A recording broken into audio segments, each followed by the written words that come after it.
myself as a fan, I'm very, very thrilled at the opportunity to contribute to this great legacy of these movies. All right, here we go, pictures up. Whereas the last three movies were about Caesar and his struggle.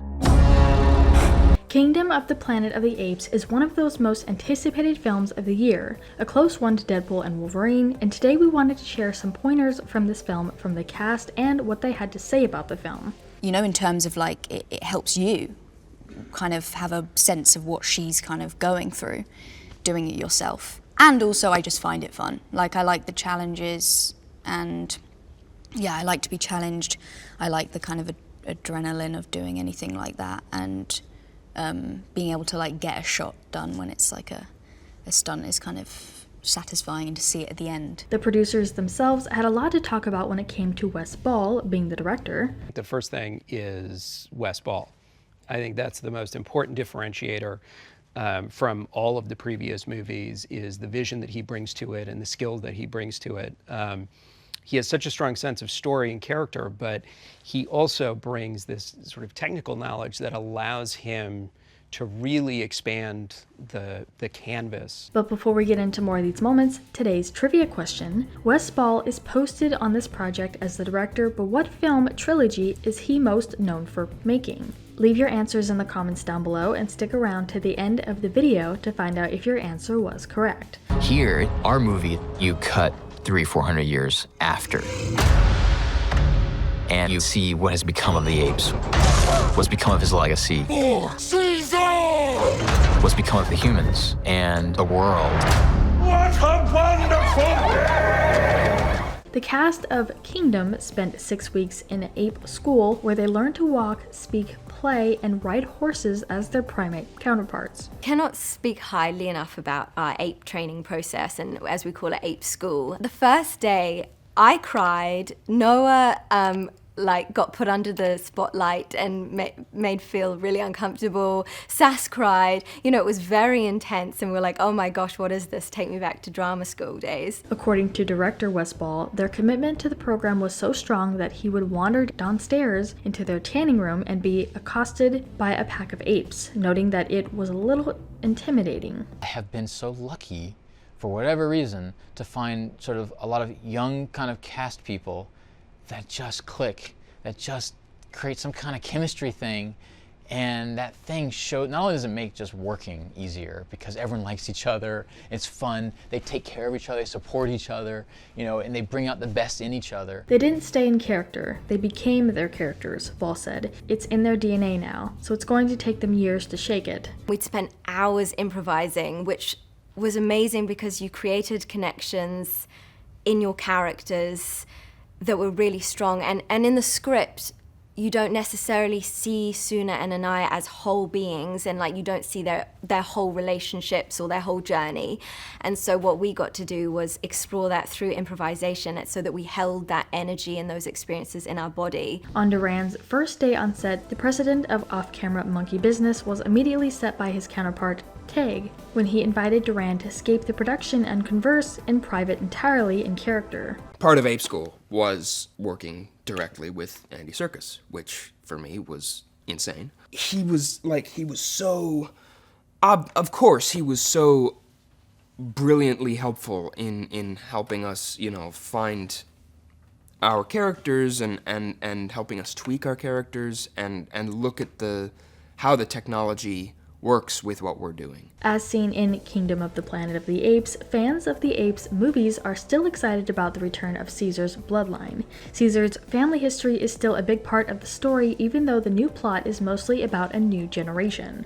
Taking in the rhythm of the ape, its movement, its limitations, its advantages, its qualities of observation, its simplicity, its reactive qualities and all that. And then when the cast came about, it was really for me about to first get them to become aware of their bodies. So I developed a series of exercises for them to augment and develop their new neural pathways. Producers of the project spoke briefly on the challenge of pushing forward. In these kinds of franchises, you try to juggle two things that are equally important. One is as you push forward, you have to tell something fresh and new. You can't just be rehashing stuff you've already done. The Eagle's Nest, which is where we first find our elders in the Eagle Clan village. And we basically built a nest inside of a high-tension cable tower, and basically nestled all the sticks within it and everything like that. And that was a really tough set to design and orchestrate from the point of the engineering of it. We had to build a precise model with the sticks in the right area, what was going to be structural, how much weight could it take, because we had a certain amount of characters in there, we had a fight sequence. But real quick, make sure you guys check out our Instagram page, linked down in the description. There's a ton of interview moments and memes, so make sure you check it out and give us a follow. Core of 20 in my team. We have 5 ND apes who track the whole show, so they play anything from an orangutan to a chimp to a gorilla, and then they can play other characters. So we can have we have a range of probably 3 to 5 inches of height difference with a cast. So if a cast is 6'6", like Kevin is, who plays Proximus, I can have a double for him who's a 5-inch range below that. Sara Wiseman, who plays Dar on the project, reflected on how ape training was for her specifically and how she was able to bond with the cast.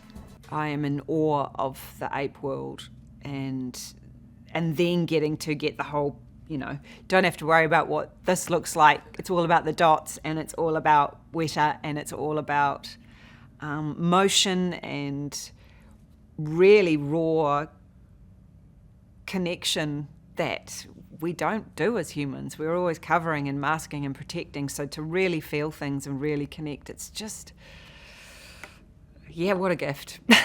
We finally get to hear from director Wes Ball himself, and hearing him talk about the setting and his vision that he's explaining in his head, it really gives you a sense of how creative these directors can get sometimes. Storytelling, filmmaking, craftsmen that these people at Weta are. And it starts with Eric Winquist, our VFX supervisor, and they bring digital pixels to life based on the actors and the soul of the work that they do somehow goes through this incredibly complicated process, this pipeline, and comes out the other end, and you see Owen as an ape. There was also the development of the apes that was important, of course. Ball stated that the film did not use the volume technology, which had previously been employed for The Mandalorian, focusing on filming on location and using full CG. The training we did with the cast was fairly intense. On this show, we had a great opportunity to get the cast were available early, so we were able to get them out to my farm and get them paired up with their horses and start them riding. Quite a few of the cast had never ridden before, so it was a totally start from fresh scenario. And we paired them up with their horses, and then, just slowly worked through in a sort of a boot camp situation where we worked the horses with their cast members on. We started at the ground, taught them the foundations of horsemanship up until the point we got them riding, we got them walking, trotting, cantering safely, and gave the cast an opportunity to really bond with their horse and get to know their horse properly. For Joe Hartwick, Ball's longtime producing partner, Kingdom is all about pushing out into the world, seeing it through the eyes of Owen Teague's young ape hero, Noah. The last couple of movies concerned Caesar's burden, Hartwick explains. Much like The Dark Knight, they felt heavy, super enjoyable, but super intense. If you ever watch Wes, he's a very animated director. Wes could be a stunt performer, I think, or a performer. Even in meetings, he'll get up and act through the action that he's interested in.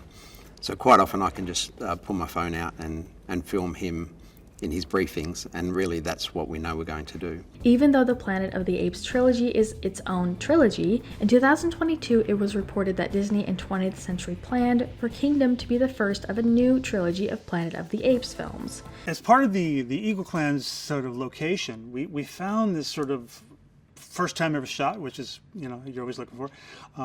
Great location up against the escarpment. And it was a bit tricky getting there, one road in, one road out. We basically had to plan this whole route up and everything.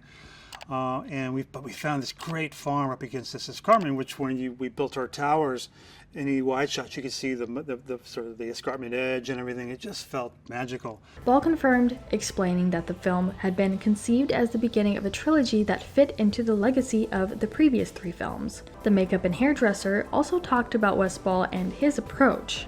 My initial discussions with Wes and the approach he wanted, you know, to take it on the film is he wanted it to be really real, gritty, and not too stylized in the sense of making it too Hollywood, in the sense of making everyone beautiful and pretty. He wasn't afraid of like going there with the dirt. Like often when you do huge films like this, your dirt still has to be pretty, if that makes sense. And as far as the answer to our trivia question, Wes Ball doesn't have that big of a filmography or a list of projects that he's worked on except for the Maze Runner films. I've been doing post-apocalyptic setting stuff for quite a while now, actually, even before I became a director. Right? I've been making shorts that have been following this stuff. And I've always liked the romantic notion of starting over, of something new happening, right? But we wanted to turn this around to you guys. What do you think about all these moments? Which one was your favorite, and who are you most excited to see in this film? Let us know what your thoughts are in the comments down below. Make sure you're subscribed with notifications on for more videos just like this. That's it for today though. We'll see you all next time with a brand new video. Bye guys. Decided to deconstruct everything that was civilized about a human. All the workshops I did with them were about connecting to Earth, connecting to everything around, reconnecting with everything that we hear, that we take for granted, and you know, wipe the board clean